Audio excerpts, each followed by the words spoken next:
When you hear the name Long Branch, the idea of big money isn't something that immediately pops into mind. Today, Long Branch seems like just another blue-collar neighborhood in south Etobicoke. But at one time, with its close proximity to both the city and the lake, this area was a pretty popular summer destination for Toronto's elite. Yep, right here in Long Branch.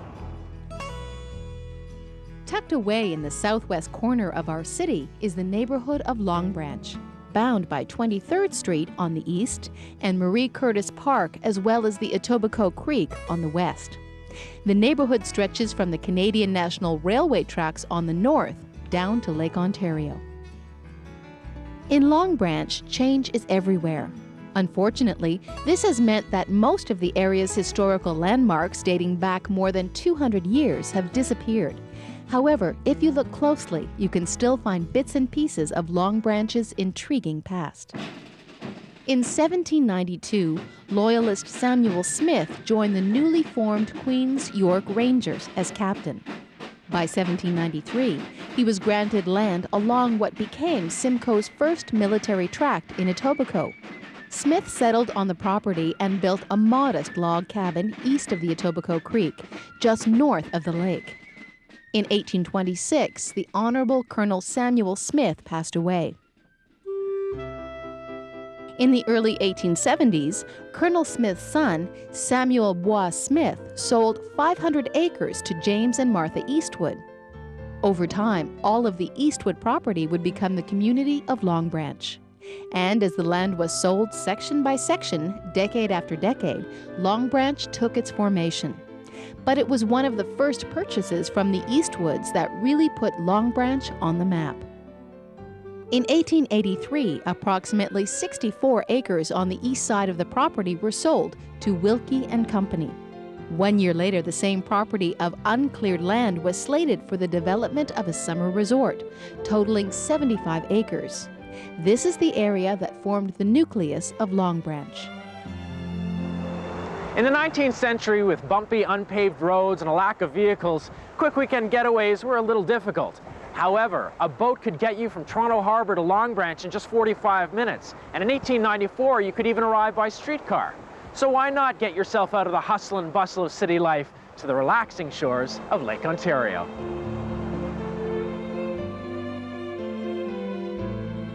A native of Richmond Hill by the name of Thomas J. Wilkie has been declared by some to be the founder of Long Branch. In 1884, his 75-acre private resort for Toronto's elite, known as the 400, was originally named Seabreeze Park. It included tennis, croquet, boathouses, a pavilion, gravel walks, fountains, and even a Coney Island carousel.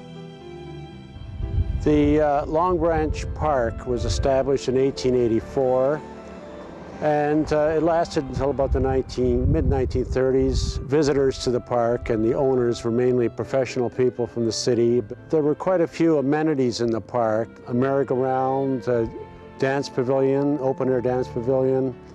There was a dining pavilion for about 300 people. There was a log ride in the park. There was lawn bowling and boat facilities, of course. Members of the park had their own boathouse. People would come on a regular basis. The name of the park was later changed to Long Branch, most likely after a similar resort in Long Branch, New Jersey, where Wilkie spent several years before his return to Canada. Advertisements for this prestigious new community promoted 250 wooded villa lots, many of which were 150 feet deep and 50 feet wide. The most prominent street in the resort was Beach Road. Though it has since been renamed Lake Promenade, this winding street with its parkland and view of the lake is still the gem of the Long Branch neighborhood. One of the first lots to be sold was in 1886. A villa named Idlewild was built that same year. Remarkably, the house still stands today on Lake Promenade. A number of impressive Queen Anne-style homes with peaked roofs, turrets, and wraparound verandas were designed and built over the next several years. Manitou House on Long Branch Avenue has been altered over the years, but the basic character of the early Long Branch cottages can still be recognized. Architect William R. Gregg, whose property was also on Long Branch Avenue, designed many of the early homes and was responsible for overseeing the plans for the park as well as cottage development. By 1887, the Hotel Long Branch was open to visitors. Constructed of cedar and fir with Japanese balconies and pagoda towers, the design of the hotel was described as original and unique. It stood at the south end of Long Branch Park, where steamships brought passengers right to its nearby pier.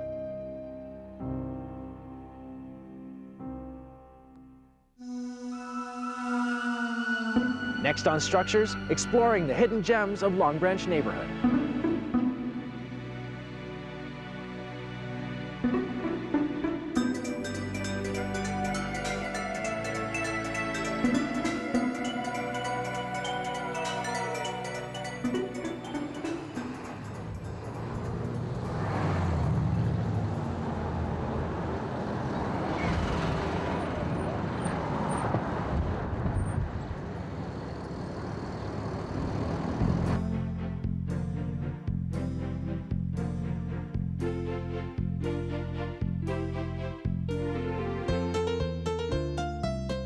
In the summer of 1888, over 50,000 vacationers were brought to Long Branch via steamship. 6 years later, in 1894, people started arriving by streetcar when the Toronto-Mimico Street Railway extended into the area. In 1916, Lake Shore Boulevard was paved, making Long Branch easier to access. The influx of visitors from nearby Toronto threatened the exclusivity of this favorite summer retreat of the privileged classes. It also marked the beginning of a new era within the neighborhood. In 1931, Long Branch broke away from Etobicoke and became incorporated as a village. Once the gates of Long Branch Park came down, the character and function of the park grounds and the hotel changed. The local factories and the businesses took advantage of the park because of the 10 acres of picnic grounds. There was a big celebration in 1930. The Loyal Orange Lodge staged a monster parade from the park up to the Long Branch racetrack. So that was typical of many of the things that went on at that time. The southwest corner of Long Branch, near the Etobicoke Creek, has been historically referred to as the Flatlands or just the Flats. This area also looks much different today than it once did. The Flatlands was the flood area at the mouth of the Etobicoke Creek. And during the winter and the thaw, and in the spring, when the snow melted, the water came down, flooded that whole area. People started to camp down there in tents, and when it was surveyed, they bought lots and started to build summer cottages out there. Where the river turned and went parallel to the lake shore, the river was widened some, and they had that as a lagoon. The lagoon was the site of regattas in the summertime. Though the ice jams in the lagoon with resulting flooding didn't seem to faze residents, the proximity of the Etobicoke Creek and Lake Ontario would later prove detrimental to those properties. One hurricane in 1952 destroyed 23 cottages on the lakefront near the Etobicoke Creek. 2 years later, on October 14, 1954, Hurricane Hazel created further damage. A dam went out near Brampton, and the wall of water came down and took out the tent trailers in the trailer park on the north side of the Lake Shore Highway. And those trailers became waterborne, went under the bridge, the Lake Shore Highway bridge, and slammed into the houses in the flats. And that pressure of water and the weight of those trailers demolished most of that area. There were very few buildings left. Hydro poles, telephone poles were snapped off like matchsticks.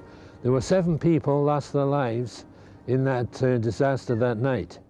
Afterwards, the Long Branch Council decided that the area should be expropriated, and they sold it to Metropolitan Toronto for $2 to establish a park there. The park was named after one of the area's most colorful politicians, Marie Curtis, who was Reeve of Long Branch between 1952 and 1962. While the lagoon is no longer around, the Etobicoke Creek runs straight through the park. It was during the war years that the name Long Branch became known around the world. Just outside the area's borders were a couple of well-known locations which carried the Long Branch name: the Long Branch Rifle Range and the Long Branch Aerodrome. The Long Branch Rifle Range, which could be seen just outside the village boundaries in what is now Lakeview, operated between 1904 and 1911. Long Branch Rifle Range is located from Aviation Road to the Etobicoke Creek, from the Lake Shore to Lake Ontario. It became a small arms plant in 1941, giving Long Branch worldwide recognition for the rifles built just on the edge of its western boundary. It resulted in an influx of new residents, so workers had a place to live close by. This area also served as a Canadian Forces Army camp during the Second World War. To a large extent, the land still remains undeveloped. A section of the steam plant from Long Branch Camp remains part of the landscape, and the test range from the factory days can still be seen today from the walking trails of Marie Curtis Park. Also in Lakeview, at the edge of Long Branch, stood Canada's first true airfield, according to the official history of the Royal Canadian Air Force. There were 3 large hangars and an airstrip. In 1915, the legendary pilot John McCurdy ran the Curtis Flying School at the Long Branch Aerodrome.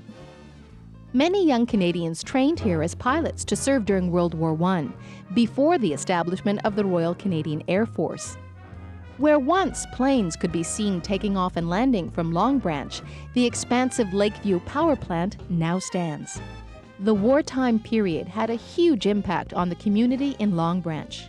Approximately 1/10 of the local population served in the Canadian Forces during World War II. The village and local organizations even sponsored the corvette cruiser named HMCS Long Branch during her service in the Navy. Well, the Long Branch was christened, I think, in 1943, and then 46 it was decommissioned, and the bell went to the municipal office in Long Branch, and Long Branch amalgamated with the city of Toronto, and all of a sudden the bell was missing, and nobody knew where it was. Long Branch got after it, and they donated it to the Long Branch Legion. As a dedication to the ship's officers and the ship's company, the bell from HMCS Long Branch is on display at Long Branch Legion 101. As time went on, many last remaining pieces of Long Branch Park slowly disappeared. It's only when you look closely down the residential streets that you can see a handful of the original villas. As for the Smith home, it remained in the Eastwood family until shortly before it was demolished in 1955. It was located on what is now the schoolyard of Parkview Public School at 41st Street and Lake Shore Boulevard. Until the house was demolished, it was believed to be the second oldest house in Ontario. Once the heyday of Long Branch Park faded, the prestigious Hotel Long Branch lost its glory. It was destroyed by fire in 1954 during a renovation.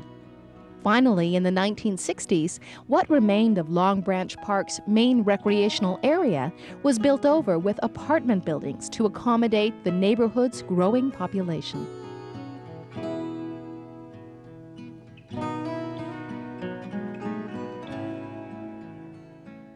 Long Branch may no longer be a summer destination for Toronto's elite, and it's changed quite a bit from one generation to the next.